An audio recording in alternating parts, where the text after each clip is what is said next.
Sie haben es weit gebracht, Herr Minister, und manche Ehrung erfahren. Gibt es eine Auszeichnung, die Sie besonders freut? Ich habe manche Auszeichnungen und manche Ehrungen erfahren, und hier gilt wohl auch das Gesetz vom abnehmenden Nutzen. Es ist kein Ereignis, das in mir haften geblieben ist. Aber trotzdem bin ich für Ehre und Anerkennung sicher nicht unempfindlich und möchte sagen, und ich hoffe, dass das nicht als eine Anbietung aufgefasst wird, die größte Ehre ist das für mich, dass meine Person und meine Arbeit vom deutschen Volk anerkannt wird. Ihren Aufstieg, Herr Minister, haben Ihre Eltern den noch miterlebt? Nein, meine Eltern hatten mich wohl so lange gesehen, dass ich auf der richtigen Bahn war, aber wenn Sie Aufstieg, etwa die politische Karriere meinen, dann nicht mehr. Sie sind aus einem kleinbürgerlichen Elternhaus hervorgegangen? Gut bürgerlichen Elternhaus, ja. Ihr Vater war Textileinzelhändler? Der war Einzelhändler, ja. In Fürth? Fürth in Bayern, ja. Und Sie haben Geschwister gehabt? Ich hatte 4 Geschwister. Der älteste Bruder ist im Krieg gefallen, im Ersten Weltkrieg. Mein zweiter Bruder ist gestorben. Und jetzt habe ich nur noch eine Schwester. Was ist aus ihr geworden? Die ist verheiratet, auch mit einem Mann, der in der Wirtschaft tätig ist. Wie war der Lebenszuschnitt in Ihrem Elternhaus? Sie sind vor dem Ersten Weltkrieg 1897 geboren, groß geworden. Wohnten Sie in einem eigenen Haus? Ja, im Geschäftshaus sozusagen. Und Ihre Mutter hat im Geschäft mitgearbeitet? Die hat viel mitgearbeitet, ja. Denn meine Mutter kam aus handwerklichen Kreisen. Mein Vater, der ist als Bauernbub vom Lande in die Stadt gekommen. Und haben Sie eine besondere enge Erinnerung an, sei es den Vater, sei es die Mutter? Ja, die Ihnen also heute ich habe die Erinnerung an gütige Menschen, die uns Kindern ein schönes Heim gegeben haben und auch Behaglichkeit und Sicherheit. Sie sind zur Realschule gegangen? Ja. Und haben die Schule bis wann besucht? Bis zur 6. Klasse, denn es schien ja vorgegeben zu sein, dass ich einmal Kaufmann werde. So war es bestimmt von meinen Eltern. Mein Vater dachte nicht über diesen Kreis hinaus und ich selbst nahm es mehr oder minder als Gott gewollt hin, dass das mein Schicksal sei. Und ich habe es nicht als ein tragisches Schicksal seinerzeit empfunden. Sie sind also nach dem Einjährigen von der Schule abgegangen und in eine kaufmännische Lehre? Eine kaufmännische Lehre, auch in ein Textil-Einzelhandelsgeschäft in Nürnberg, bis ich dann zum Krieg eingerückt bin. Ihr Vater hat also offensichtlich von dem Satz, mein Sohn soll etwas Besseres werden, worunter die meisten verstehen etwas anderes, wenig gehalten. Nein, davon war mein Vater frei und es war umso mehr der Fall, als ja mein ältester Bruder gleich Anfang des Krieges gefallen ist und dann umso sicherer mir diese Laufbahn und notwendiger auch erschien. Sie haben während Ihrer Lehrlingszeit nicht das Gefühl gehabt, andere Jugendliche, die Sie also vielleicht aus der Nachbarschaft kannten und die weiter zur Schule gingen, seien bevorzugt? Um Gottes Willen, nein. Ich hatte keine Komplexe und mir schien das auch kein unwürdiges Dasein zu sein. Ihr Vater, Herr Minister, Sie haben einmal von ihm gesagt, dass er sowohl Kaiser- und Königstreu gewesen sei, als auch für die politischen Rechte des Bürgertums sich erwärmt habe. Was bedeutet das? War er zufrieden mit dem Platz, auf den er gestellt war? Oder hat er manchmal Augenblicke gehabt, wo er sich und seinesgleichen für zu kurz gekommen hielt? Nein, gar nicht. Denn mein Vater hat ja von nichts aus begonnen und hat es aus seiner Sicht sicher weit gebracht. Kaiser- und Königstreu ist vielleicht auch nicht ganz der richtige Begriff. Er war eigentlich mehr Obrigkeitstreu. Aber doch nicht in dem sklavischen Sinne, sondern er gehörte der Freisinnigen Partei an. Er war ein Mann Eugen Richters und mit diesem Geist sind wir auch schon von der Jugend auf gedrängt worden. Sie haben also durchaus die Erinnerung, dass Sie bereits in Ihrem Elternhaus Kontakt zu politischen Vorstellungen gewonnen haben. Zu freiheitlichen Vorstellungen der Politik her. Gab es Meinungsverschiedenheiten über die Politik zwischen Ihren Eltern? Nein, nein, nein. Das war immer eine Harmonie. Nicht aufgrund einer Anbetung eines Gehorsams, sondern aus dem natürlichen Zusammenleben herausgeboren, auch aus dem Respekt. Gab es irgendwelche Liebhabereien, die sich Ihre Eltern leisten? leisteten oder nicht leisten konnten, aber gern geleistet hätten? Nein, geleistet haben sie sich jedenfalls nicht. Sie konnten sich nicht, auch aus Zeitgründen. Das war ja seinerzeit ganz anders. Da begann der Tag früh um 8 Uhr und endete Abend um 8 Uhr oder um 9 Uhr. So war auch Ihr Tag als Lehrling? So war auch mein Tag als Lehrling. Haben Sie damals noch Zeit gehabt für andere Dinge? Lektüre, Sport?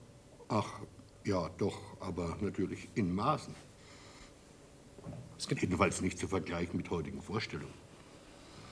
Sie sind aber nicht der Meinung, dass es den jungen Leuten heute gut täte, wenn sie eine ähnlich strenge Zucht erleiden würden? Nein.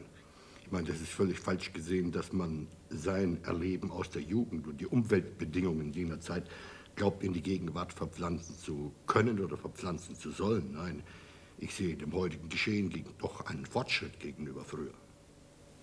Die Umweltbedingungen. Heute ist Ihre Geburtsstadt Fürth eine Industriestadt. War sie das damals schon? Hatten Sie eine eigene Vorstellung aus dem täglichen Leben über das Los der Industriearbeiter? Ja, das hatte ich wohl. Denn auch im elterlichen Geschäft konnte ich ja das beobachten, wie die Menschen gekauft haben und wie sie doch mit dem Pfennig rechnen mussten. Also insofern hat diese Umgebung schon auch mit dem Blick geöffnet für die sozialen und gesellschaftlichen Probleme. Wenn auch vielleicht noch nicht das Verständnis geweckt. Die Erinnerung an eine besonders beeindruckende Lektüre ist Ihnen nicht geblieben? Gab es ein Buch, von dem Sie sich sehr angesprochen fühlten? Das ist mir nicht erinnerlich. Seinerzeit hatte man die Klassiker gelesen. Das gehörte so zum Fach, möchte ich sagen. Aber darüber hinaus hat das mich eigentlich seinerzeit noch wenig bewegt, bis zu dem Zeitraum, als ich das Studium begann. Vorher sind Sie Soldat gewesen? Vorher war ich noch Soldat, ja. Bei wem haben Sie gestanden? Ich war beim 22. Bayerischen Feldartillerieregiment. Und wie weit haben Sie es gebracht, Herr Minister? Ach, ich bin als Wachtmeister entlassen worden. Ich sage immer, das war vielleicht die einzige Phase meines Lebens, in der ich keinen besonderen Ehrgeiz entwickelt habe. Ich war gern Soldat, muss ich dabei zugeben, und habe auch die Pflichten treu und redlich erfüllt, war ja auch zum Schluss dann schwer verwundet. Aber hier kommt etwas von meinem Naturell durch, wenn ich an diese Zeit zurückdenke. Da sind es nicht mehr die Grauen, die ich im Krieg auch erlebt habe. Selbstverständlich haften auch die.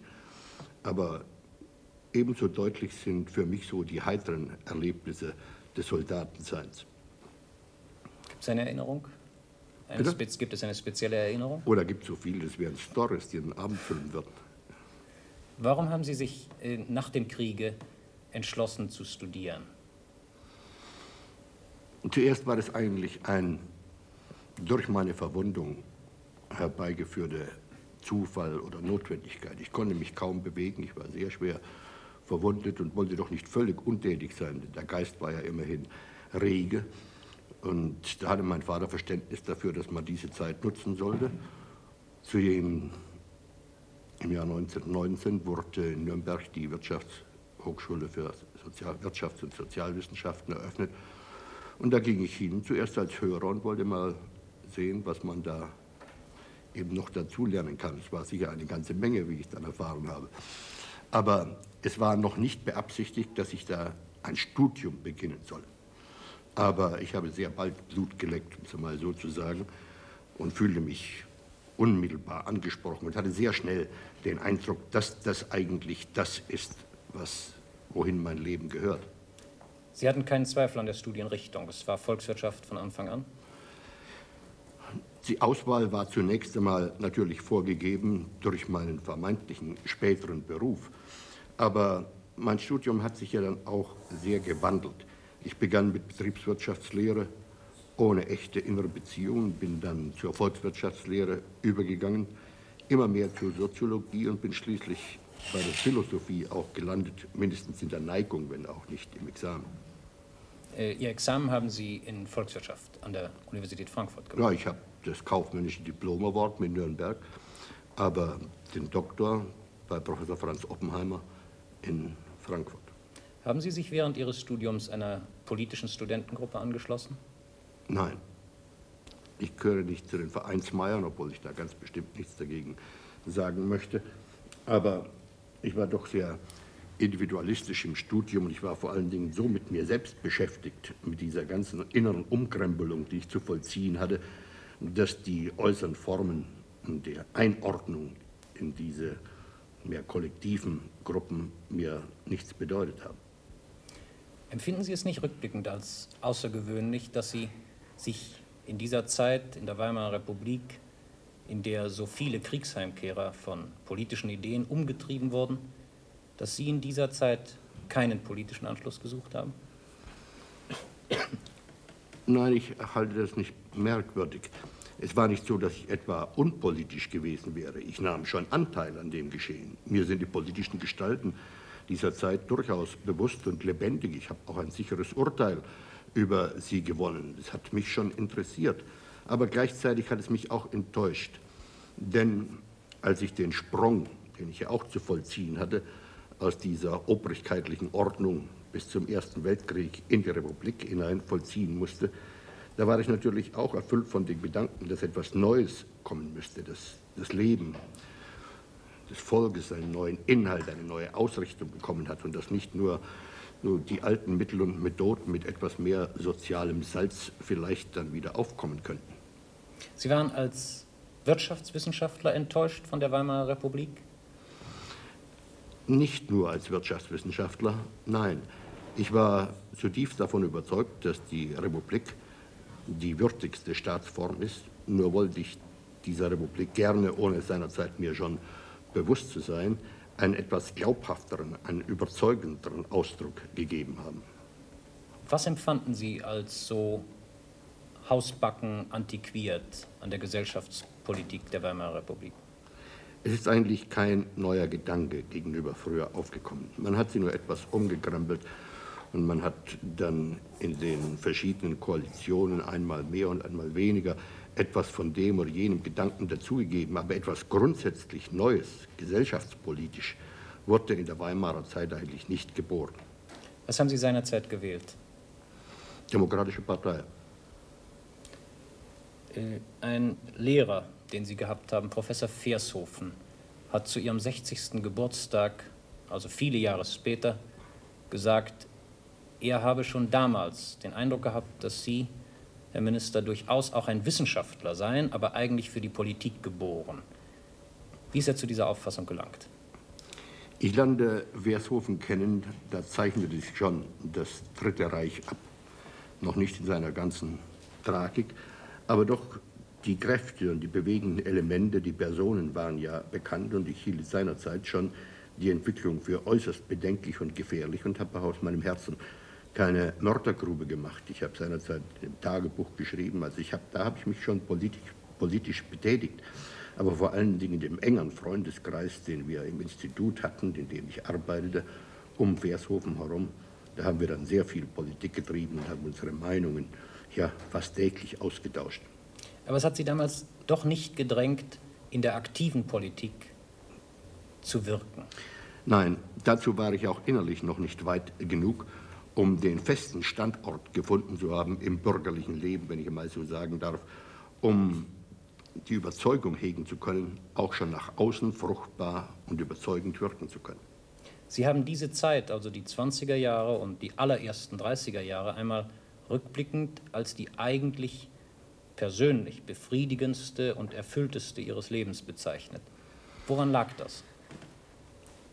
Das lag daran, weil ich noch nicht mit Pflichten so überbürdet war und auch noch Zeit und Muße hatte, in den unmittelbaren und persönlichen Lebensbereichen einen Ausgleich zu finden. Wie ich sagte, da waren die Maße harmonisch einander zugeordnet. In der Politik wird ja diese Harmonie dann bekanntlich gesprengt, nicht aus innerer Neigung, sondern aus praktischer Notwendigkeit. Gab es Ihnen diese Befriedigung und in der Erinnerung dieses Glücksgefühl, dass seinerzeit das Private und Wissenschaftliche vor dem Politischen rangierte? Nein, so möchte ich es gar nicht sagen. Es war einmal das Befriedigtsein über das eigene Können, über die Bewährung, die ich als Mann abzulegen hatte, und gleichzeitig auch doch die Erfüllung im Heim und in Familie, in Freundeskreisen, mit einem wachen Blick, für die Politik. Als nun Hitler zur Macht kam, was hat Sie davor bewahrt, der Versuchung zu erliegen, mit Hilfe eines Anschlusses an die NSDAP etwa Ihre wissenschaftliche Karriere zu fördern? Nicht mehr wie alles, sozusagen. Es war für mich auch nicht eine Sekunde eine Überlegung, ob ich einen Kompromiss schließen könnte, etwa um einer wirtschaftlichen Karriere willen. Ich wollte mich ja habilitieren und wollte Hochschullehrer werden. Hätte ich zum NS-Dozentenbund gehen müssen. Das ist mir überhaupt nicht in den Sinn gekommen. Ich habe auch seinerzeit keine Kompromisse geschlossen, keine Kompromisse, die ich nicht vor meinem Gewissen und wie ich glaube auch vor meiner Ehre hätte verantworten können. In welcher Position haben Sie diese Zeit überdauert, Herr Minister? Ich war eingetreten im Jahr 29 oder 28 als Assistent bei dem Institut für Wirtschaftsbeobachtung. Das war ein ganz kleiner Kreis, in dem wir so gebastelt haben. Es ist dann ein sehr großes Institut geworden, ich glaube nicht zuletzt durch meine Arbeit. Denn mir kam es seinerzeit schon darauf an, daran zu arbeiten, praktische Erfahrung mit wissenschaftlicher Erkenntnis zu verbinden, beides zu versöhnen. Im Grunde genommen ist es auch heute noch mein Bemühen, wenn auch auf einer anderen Ebene. Dieses Institut war in Nürnberg? Das Institut war in Nürnberg, ja. Und erlebten Sie das Kriegsende in Nürnberg? In Nürnberg schon, aber nicht mehr im Institut. Denn dort musste ich dann im Jahr 42 ausscheiden, nachdem ich mich schließlich auch dann noch geweigert habe, noch zur Deutschen Arbeitsfront überhaupt beizutreten. Also ich war konsequent in meiner Haltung. Als der Krieg zu Ende war, sind eines Tages die Amerikaner zu Ihnen gekommen und haben gesagt, Herr Erhard, kommen Sie mit, Sie sollen Wirtschaftsberater werden in Bayern. Was ist das für ein Gefühl, wenn man plötzlich vor der Haustür einen Besatzungsoffizier stehen sieht, der einen ins öffentliche Leben entführt? Na, ich hatte natürlich keine Angst. Ich wusste, mir kann nichts passieren, sozusagen, durch die Besetzung seitens der Amerikaner. Es war so, dass ich mit meinem Abschied vom Institut im Jahr 42 hatte ich Zeit und Muße und auch die Mittel, um in einem kleineren Kreis meine Studien nachzugehen. Und ich habe seinerzeit schon in einem dicken Manuskript in Zusammenarbeit mit Görler dann die Gedanken niedergelegt, die die Politik kennzeichnen, die notwendig ist, um auf wirtschaftlichem und finanziellem Gebiet das ganze Elend zu überwinden und wieder einen neuen, fruchtbaren Beginn überhaupt zu wagen. Hier habe ich auch das erste Mal den Begriff Lastenausgleich schon in dieser Denkschrift verwendet. Und ich muss sagen, so wie die Währungsreform gekommen ist und wie der Lastenausgleich angelegt war, sind eigentlich die Grundgedanken von mir verwirklicht worden. Durch welchen Zufall die Amerikaner in den Besitz dieses Manuskripts gekommen sind, weiß ich nicht, aber sie kannten es jedenfalls. Und dadurch war ich sozusagen der Mann ihres Vertrauens. Ich habe seit dieser Zeit immer, gerade mit amerikanischen Politikern, ein besonders herzliches und gutes Verhältnis gehabt, bis in den heutigen Tag hinein. Sie haben Gördeler genannt, den ehemaligen Oberbürgermeister von Leipzig. Wie kommt es, dass Sie, wenn Sie in Berührung mit ihm waren, nicht in den Kreis der Verhafteten nach dem 20. Juli? Das frage ich mich auch. Denn ich bin mit Gördeler oft zusammengekommen. Wir haben auch Briefe gewechselt. Wir haben uns in Berlin getroffen, im Hospiz am Askanischen Platz. Das war immer ein Treffpunkt. Und ich war zu dem Zeitpunkt, als Gördeler verhaftet wurde, durchaus darauf gefasst, auch nun mitgefangen zu werden. Aber ich weiß nicht, welchem Zufall ich es zu verdanken habe, dass ich heil über diese Zeit hinweggekommen bin. Als der Krieg zu Ende war, waren Sie 48 Jahre alt und hatten bis dahin doch ein Leben in der wissenschaftlichen und in der privaten Provinz, wenn man es so nennen will, geführt. Was war der Grund, dass Sie sich jetzt bereit fanden, den Schritt ins öffentliche Leben zu tun? Ich war um diese Zeit zu jener Reife gelangt, dass ich mich wohl auch verpflichtet fühlte, öffentlich tätig zu sein, mal von dem Zufall, dass ich eine amerikanische Entdeckung bin, ganz abgesehen. Und ich sagte mir, ich bin so alt, dass ich die Vergangenheit bewusst erlebt, in mich aufgenommen und verarbeitet habe. Erst einmal die Zeit bis zum Ersten Weltkrieg, dann die ganze Weimarer Republik, nicht zuletzt vor allen Dingen ganze Nazi-Ära. Und ich war mir bewusst, jetzt muss wirklich etwas Neues entstehen. Jetzt kann es nicht wieder so gehen wie nach dem Ersten Weltkrieg, dass man genau dort beginnt, wo wir geendet haben, sondern es muss eines Neues kommen, es müssen neue Ideen das gesellschaftliche und politische Leben befruchten. Also ich war alt genug und ich war doch auch noch jung genug, fühlte mich jung genug, um das Neue mitzugestalten. Und diese Hoffnung hat sich ja dann auch erfüllt. Sie sind dann Wirtschaftsminister in Bayern gewesen bis Herbst 1947. Und als Sie diesen Posten aufgaben, da hat man in Bayern ein bisschen über Sie gespottet, Herr Minister. Da hat man Ihnen zwei Dinge nachgesagt. Erstens, Sie seien ein Desorganisator und nicht so recht in der Lage, ein Ministerium, ein großes Amt, eine Behörde bürokratisch zu führen. Und zweitens, Sie hätten gesagt, Bayern sei für Ihren Betätigungsdrang viel zu klein. Was ist daran richtig? An beiden ist etwas Wahrheit. Also verwaltungsmäßige Arbeit gehört gerade nicht zu meinen ausgesprochenen Leidenschaften. Aber dazu hat ja auch ein Minister dann seine Beamten. Im Übrigen lernt man auch das kennen, das ist keine Geheimwissenschaft. Aber das Zweite, was Sie sagen, das ist richtig. Ich habe schon in einer Neujahrsansprache 1945/46 gesagt, dass mir Bayern nur als eine Verwaltungseinheit wirtschaftlicher Art überhaupt denkbar erscheint. Ja, dass ich mir sogar unter einer deutschen Wirtschaft im Zeichen der kommenden Entwicklung nichts Endgültiges und nichts Absolutes vorstellen kann und dass es notwendig ist, dass sich Deutschland friedlich in eine weitere Welt einordnet und einbettet. Sie haben damit also sehr früh begonnen. Und ich möchte wissen, ob sich hierhinter ein missionarischer Eifer verbirgt. Fühlen Sie sich mehr als nur ein Wirtschaftsminister herkömmlicher Art? Glauben Sie, dass Sie der Entwickler oder mindestens der erste Verwirklicher einer neuen Gesellschaftslehre sind? Na, wenn ich sagen würde, missionarischer Eifer, dann würde das vielleicht etwas hochmütig klingen. Aber Sie haben doch im Grunde genommen recht. Ich habe mich nie nur allein als Wirtschaftsminister gefühlt, wenn auch das vielleicht das ursprüngliche Metier gewesen ist, sondern ich sah die Wirtschafts- und Gesellschaftspolitik und die Sozialpolitik einen Schlüssel zu einer Neuordnung unseres politischen Lebens überhaupt. Das ist richtig. Und insofern war meine Vorstellung von einer sozialen Marktwirtschaft nicht eng wirtschaftlich begrenzt, sondern war von viel weitergehenden Vorstellungen getragen. Und auch das hat sich ja als richtig erwiesen, denn wenn ich an diese Zeit denke und an die ersten Begegnungen, die wir auf internationalem Felde hatten, da war es doch so, dass man sich eigentlich noch wenig klar war, in welchen Formen die Entwicklung auch international weitergehen würde. Man glaubte, dass die sozialistischen Denkkategorien, die sich ja in der Zwischenzeit auch gewandelt haben, aber die einzige Möglichkeit bieten würden, um die verworrenen Zustände wieder zu ordnen. Und ich glaube, ich habe doch einiges dazu beigetragen, dass nicht nur eine weite Übereinstimmung heute auf internationalem Felde besteht, sondern dass auch, möchte ich sagen, der Gehalt des Sozialismus sich wesentlich geändert hat in der Zwischenzeit.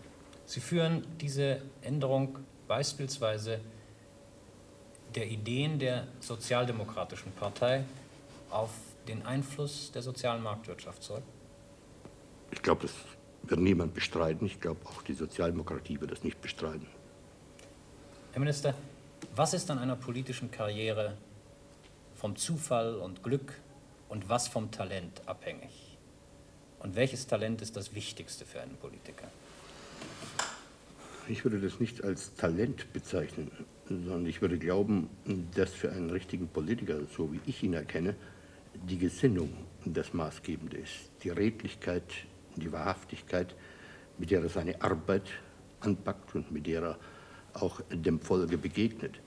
Ich weiß, dass diese Kriterien nicht allgemein anerkannt wird, dass viele glauben, der Politiker, der müsste mit Taktiken und Praktiken arbeiten, der müsste in allen Schlichen bewandert sein. Das ist nicht mein Stil, ich sage es ganz offen. Und ich glaube, wir werden auch in der Zukunft nicht mehr damit zurechtkommen.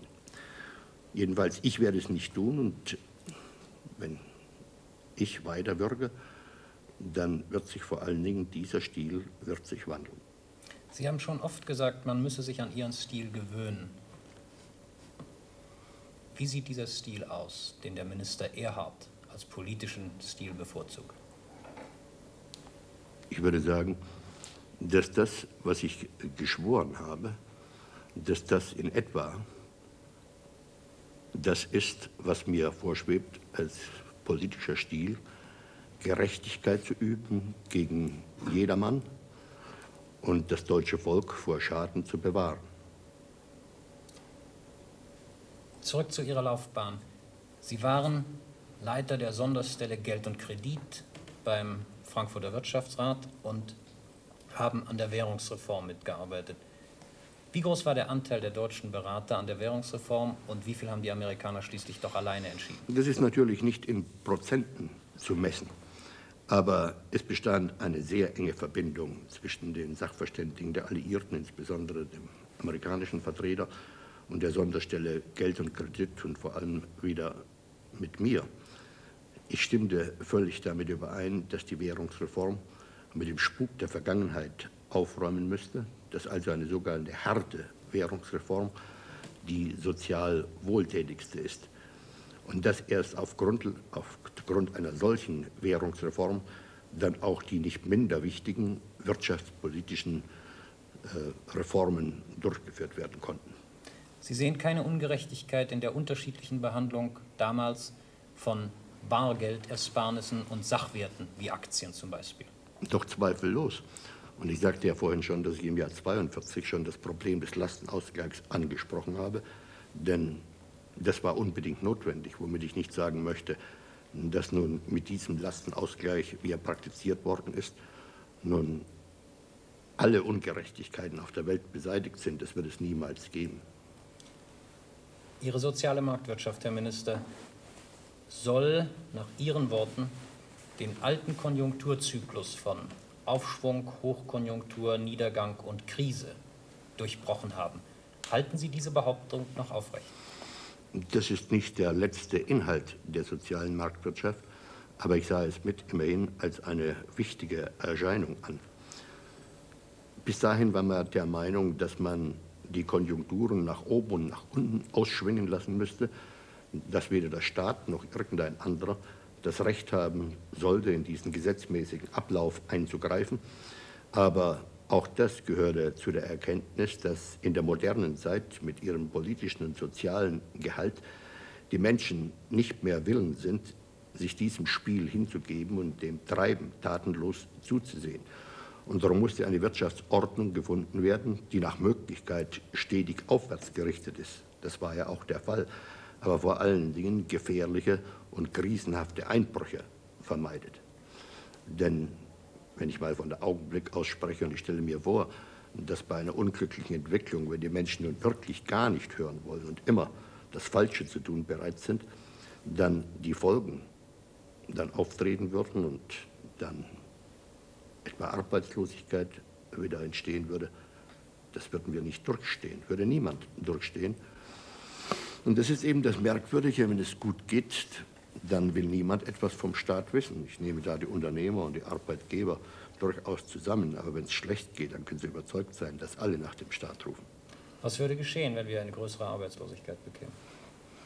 Ich glaube, das ist auch überwunden, und zwar deshalb, weil wir nicht mehr darauf angewiesen sind, im nationalen Raum Spannungen und Störungen dieser Art auszugleichen. Die Welt ist schon zu integriert, ist so sehr miteinander verflochten, als dass hier irgendein Land für sich sein eigenes Schicksal gestalten könnte.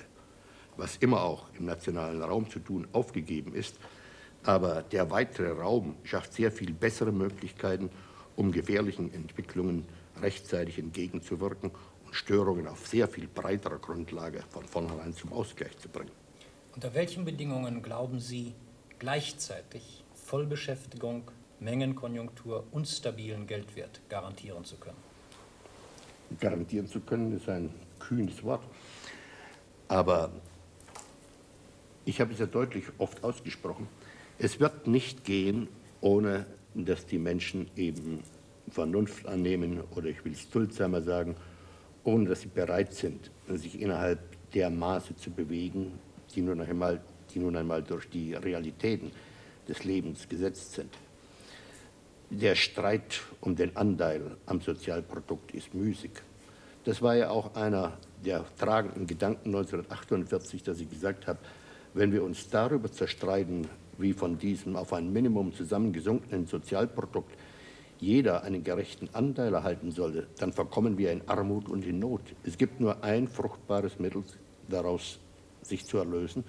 Das ist zu arbeiten, produktiv zu arbeiten und aus dem größeren Kuchen dann auch für alle größere Rationen dann verteilen zu können. Nicht in der Zuteilung, sondern im Wettbewerb und im freien Markt. Sie haben sich erst Mitte 1949 vor der Wahl zum ersten Bundestag zur CDU bekannt. Es war Ihr erster Parteieintritt überhaupt. Warum haben Sie sich für die CDU entschieden? Weil es darum galt, eine liberale, freiheitliche Politik, wie sie mir vorschwebte, in der Praxis zu verwirklichen. Und da gehörte ja nicht dazu, dass ich eine liberale Partei noch einmal stärke, sondern es gehört dazu, dass ich die große Volkspartei, die CDU, für mich, für meinen Gedanken gewinne und dann auch darauf festige. Haben Sie seit Ihrem Eintritt in die CDU Zugang zum Parteiapparat gefunden? Ja, natürlich. Einmal über die politische Arbeit als solche und dann natürlich durch die zunehmende Geltung, die ich dann innerhalb der Partei errang, war es dann unausweichlich und natürlich, dass ich stärker herangezogen wurde, auch zu den politischen Gremien der Partei.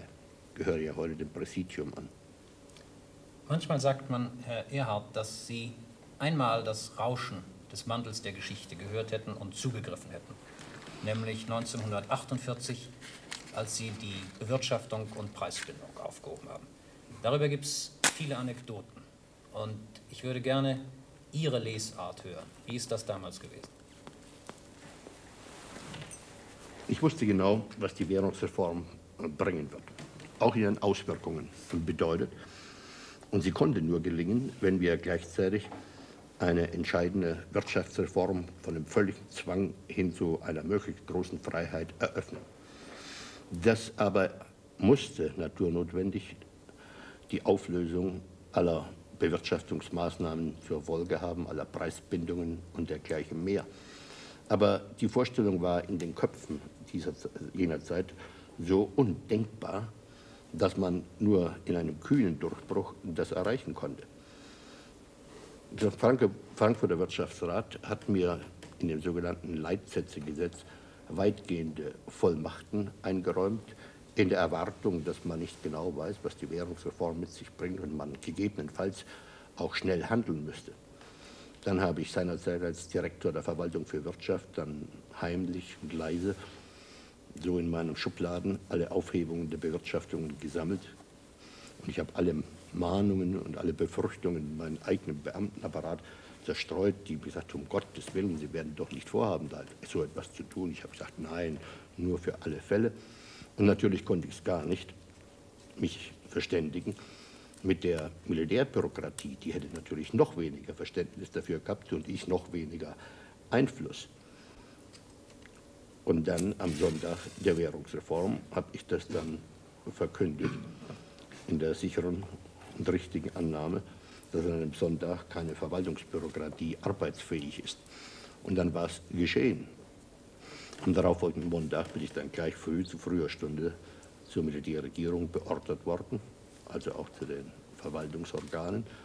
Und da wurde mir gesagt, dass das unmöglich und unvorstellbar sei, was ich getan hätte. Es wäre verboten, das müsste alles wieder aufgelöst werden. Ich hätte mich gegen sämtliche alliierte Militärgesetze verstoßen. Und als ich dann sagte, gegen welche ich mich verstoßen habe, ich möchte es mal genau hören, dann haben sie mir vorgelesen, dass ich ohne Zustimmung der Militärregierung keine Änderungen in der Bewirtschaftung und der Preisbindung vornehmen dürfe. Darauf habe ich dann gesagt, ich habe nichts geändert, ich habe es ja aufgehoben. Das war natürlich nicht gerade die Antwort, die man erwartet hat, aber ich hatte Gott sei Dank einen Mann, der zu mir stand, und zwar der mächtigste, es war General G., der mir dann über diese kurze Phase dann hinweg geholfen hat und sich auf meine Seite stellte. Was gehört dazu, um den Mut zu haben, einen solchen Schritt zu tun? Sehr viel. Einmal natürlich ein doch gereiftes Wissen über die Zusammenhänge. Zweitens den Mut zur Verantwortung vor allen Dingen. Und drittens doch auch ganz klare Vorstellungen in Bezug auf das gesellschaftliche Leben, wie es geordnet sein müsste, wenn nach diesem Zusammenbruch ohnegleichen, nach der Abnutzung aller Werte wieder neues Leben entstehen soll. Wie haben Sie sich nach diesem Schritt gefühlt? Waren Sie sicher, dass es ein sehr entscheidender Schritt gewesen ist? Ja, ich war mir bewusst, dass es ein lebensentscheidender Schritt ist. Und es hat mir ja auch die Kraft gegeben, dann gegen alle Widerstände und gegen alle Anfeindungen den Kurs durchzusteuern, bis zum Erfolg. Das war Ihr größter Erfolg. Jetzt sagen Sie bitte, was war Ihre größte politische Niederlage? Ja, da würde ich sagen, das war vielleicht kein Ereignis, das man datenmäßig festhalten könnte. Aber ich kann es doch in etwa umreißen. Ich betrachte es als einen Misserfolg, dass es mir nicht gelungen ist, den Stil der Demokratie in der Weise zu ändern, wie es mir vorschwebte. Ich habe immer gegen die Politik der Wahlgeschenke mich gewehrt. Ich habe es auch in meinen eigenen Wahlreden praktiziert. Ich habe nie etwas versprochen, mit Ausnahme, dass ich alle Kraft da reinsetzen werde, um weiter ein gutes Gelingen zu gewährleisten. Aber nie etwas konkret versprochen und vor allen Dingen nicht reihum allen Gruppen Zusagen gemacht und Vergünstigungen gewährt, in der Überzeugung, dass das Mittel wäre, um die Wähler zu gewinnen. Im letzten Grunde bin ich überzeugt, das Gegenteil ist der Fall.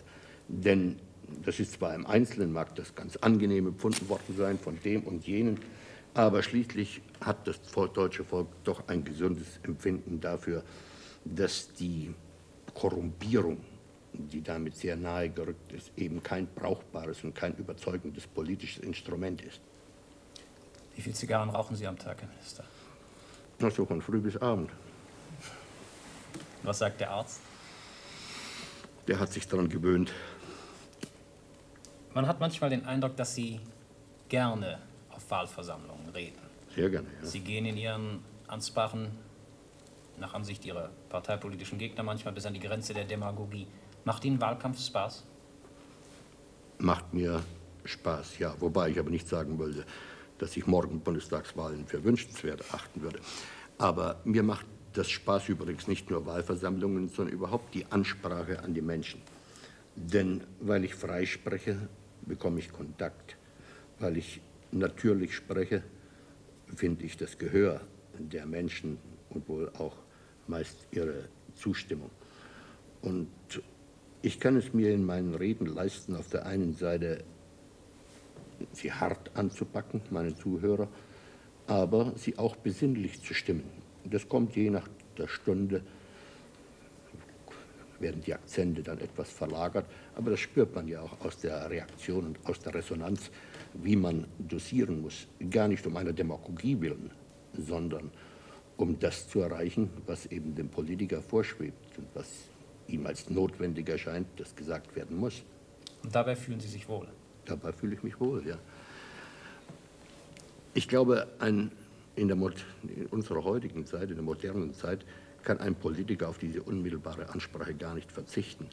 Das ist nicht so primitiv, dass man es mit Publicity ausdeuten kann. Das ist es nicht, sondern es ist das Gefühl der Verbundenheit mit den Menschen. Der Mann, der politisch Verantwortung trägt, muss sich auch stellen und er muss für sich zeugen. Wenn Sie manchmal zurückdenken, wären Sie lieber Professor geblieben oder ist Ihnen die Politik ein so interessantes Gewerbe, dass Sie sagen, es war richtig? Nein, das ist heute keine Entscheidung mehr und ich trauere einem Professorendasein auch nicht nach, so würdig ich es empfinde. Aber ich bin heute natürlich Politiker aus Leidenschaft und nicht in dem primitiven Sinne eines politischen Ehrgeizes, sondern ich bin Politiker aus der Überzeugung heraus, dass mir die Gabe verliehen ist, das Schicksal eines Volkes doch gnädig zu gestalten. Was treiben Sie privat, wenn Sie Zeit haben? Wenn ich Zeit habe. Damit ist die Frage schon beantwortet. Ich habe eben keine Zeit, denn das Hobby aus meiner Jugend, das ja bekannt genug ist, dass ich ein großer Liebhaber der Musik bin, auch selbst gut und gerne Klavier spielte, das ist natürlich auch versunken. Ich habe dann auch sehr viel zu lesen, selbstverständlich in meinen Musikstunden. Aber wenn ich wirklich Zeit habe, dann benutze ich sie, um nachzudenken. Denn so in der Hast des Alltags, da kommt vielleicht das Gedankliche, das Besinnliche manchmal etwas zu kurz. Aber wer wirklich wahrhaftig sein will, der muss auch immer wieder sich selbst vor seinem Gewissen überprüfen und muss den Dingen auf den Grund zu gehen suchen. Schreiben Sie an einem neuen Buch? Nein. Würden Sie es gern tun? Ach ja. Und was wäre es für ein Buch? Na, das würde die Fortentwicklung in der sozialen Marktwirtschaft, in den gesellschaftspolitischen Bereich sein. Wenn dieses die wissenschaftliche Aufgabe ist, die Sie sich stellen, was bleibt Ihnen politisch zu tun? Was sehen Sie als die große Zukunftsaufgabe eines deutschen Politikers an? Ich sehe als die Zukunftsaufgabe an, die Politik überzeugender darzustellen und neben den rein materiellen Dingen auch dafür zu sorgen, dass die Werte in einem Volk wieder richtig gesetzt und zueinander geordnet sind. Neben aller Bedeutung der Außenpolitik, die im letzten natürlich schicksalhaft ist, bin ich der Meinung, dass der gesamte Bereich der Innenpolitik neu geordnet, neu geformt und neu durchdacht werden muss, dass wir wegkommen von der Vorstellung, das Leben eines Volkes lässt sich in Kästchen aufspalten und jedes einzelne bedeutet ein Ganzes für sich. Ich glaube, das war noch eine der ist noch eine der ungelösten Aufgaben, mit denen wir zu ringen haben. Und im Übrigen erschöpft sich ja das Leben unseres Volkes nicht mehr allein im nationalen Raum, ist von dort aus nicht mehr zu gestalten.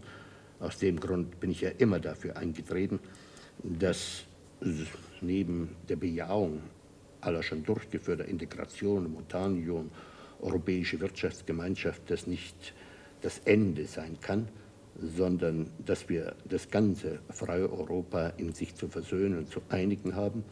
Und ich war auch sehr angesprochen von dem Gedanken des amerikanischen Präsidenten, im Trade Expansion Act sozusagen den Schlüssel dafür zu finden, um die Schicksale der Völker im nordatlantischen Raum enger aneinander zu binden, das Zusammenleben friedlich zu gestalten. Natürlich gehört dazu auch nicht nur wieder die Enge dieses Bereichs, sondern es gehört auch dazu, in unserer Haltung, unserer Gesinnung etwas deutlich zu machen, dass für die Zukunft eine friedliche Welt uns beschert sein wird.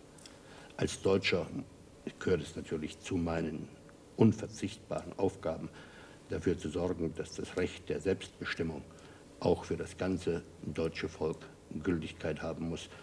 Und wenn wir das auch nicht erzwingen können, aber müssen wir doch darauf vertrauen und nach dieser Richtung hin wirken, dass diese gnädige Stunde für das ganze deutsche Volk einmal schlagen wird. Das ist die Aufgabe einer Politik. Sie ist also zum Teil, ist sie wohl materiell bedingt, aber zu einem wesentlichen Teil greift sie doch darüber hinaus und will wieder im Leben des Einzelnen, im Bewusstsein des Einzelnen etwas deutlich machen von Werten, die im Zeichen des Aufbaus vielleicht etwas zu kurz gekommen sind, aber die nicht versinken dürfen, wenn wir nicht ein Termitenstaat werden sollen. Meine letzte Frage, Herr Minister. Es wird in den letzten Tagen viel von der Nachfolge des Bundeskanzlers gesprochen und damit auch von Ihnen. Möchten Sie gern Bundeskanzler werden und würden Sie Wirtschaftsminister bleiben, wenn ein anderer Bundeskanzler wird? Ich habe natürlich diese Entscheidung getroffen und ich möchte Sie und auch Sie alle am Bildschirm fragen, ob denn wirklich so viel Fantasie dazu gehört, um diese Frage beantworten zu können. Ich glaube, nein.